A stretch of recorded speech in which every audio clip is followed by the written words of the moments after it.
Saudações acadêmicas, me chamo Walter e sou do PET Medicina. Irei apresentar o trabalho intitulado Relato de Experiência, Diálogos nas Margens. Bom, para começar esse projeto, a gente tomou como base 4 eixos. O primeiro deles é a demanda do sistema de saúde por profissionais humanizados que entendam as reais necessidades da população e das diversas diversidades que existem entre elas. Também tivemos que há de se considerar que sempre existiu situações de vulnerabilidade social, mas que, devido à pandemia de Covid-19, estas foram exacerbadas. Além disso, sobre essas situações e sobre a diversidade como um todo, essas discussões são escassas no currículo médico e em espaços acadêmicos tradicionais. Além desses 3 eixos, a gente tem também que a pandemia de Covid digitalizou o fazer acadêmico, de tal forma que a extensão, aquele contato que a gente tinha com a comunidade, com o nosso público, foi cessado. Então isso traz a necessidade da gente reinventar o fazer extensionista nesses tempos de ensino, de extensão e de pesquisa totalmente digital, com distanciamento social. Então foi necessário refletir e propor alguns projetos nesse intuito do fazer extensionista. Nesse sentido, o PET Medicina decidiu fazer o Diálogo nas Margens. Foi um projeto que consistiu em encontros no formato de mesa redonda, com participação de especialistas ou representantes dessas populações postas em debate. O projeto aconteceu em agosto de 2020, no qual a gente teve 3 diálogos sobre o contexto da saúde dessas populações na pandemia. As populações foram a população privada de liberdade, discutindo a saúde prisional, a população em situação de rua e a população indígena. A plataforma utilizada para a transmissão foi o StreamYard. Essa transmissão ela era hospedada no YouTube e, apesar do PET Medicina ter programado um roteiro para a entrevista, para a discussão da mesa redonda, havia um espaço nas nossas redes sociais para que os nossos seguidores enviassem perguntas de forma prévia.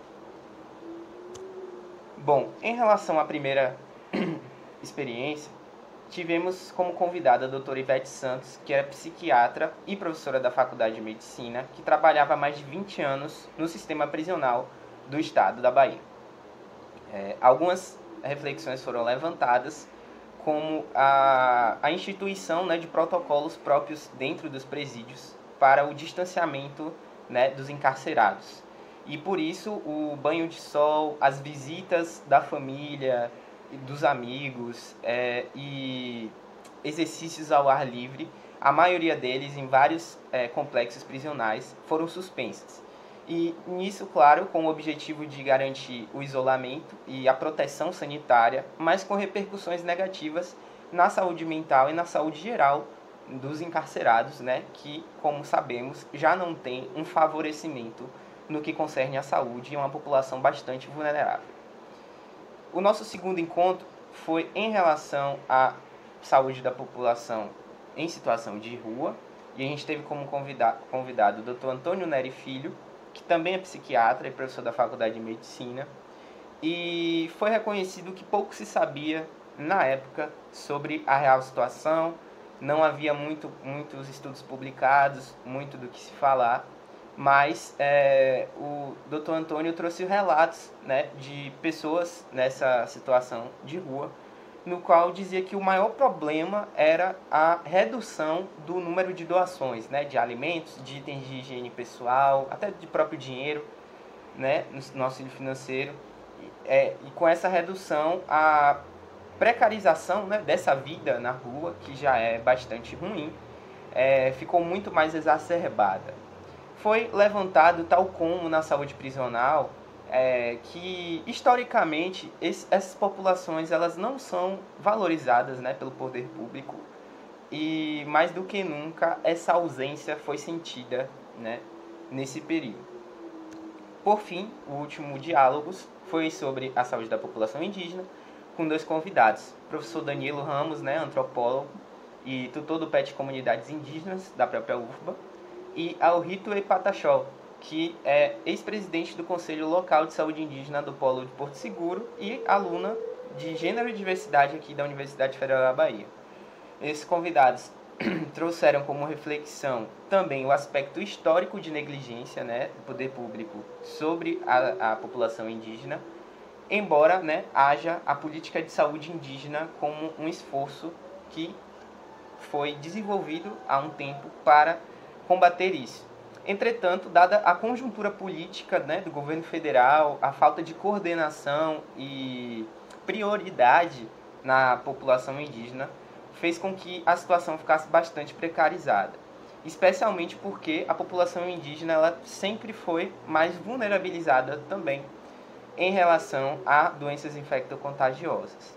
Foi ressaltado o aspecto de resistência de muitas comunidades que desenvolveram métodos próprios de distanciamento social e isolamento, como uma resposta a essa ausência, né, de coordenação nacional.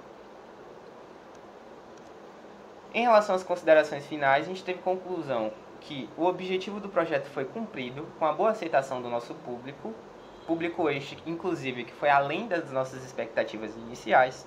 Entretanto, tivemos algumas dificuldades no desenvolvimento do processo, tal como a disponibilidade dos convidados, que muitas vezes tivemos que remanejar as datas, o manejo das plataformas de transmissão, né, que era uma novidade técnica para muitos petianos envolvidos no projeto, além de instabilidade de conexão.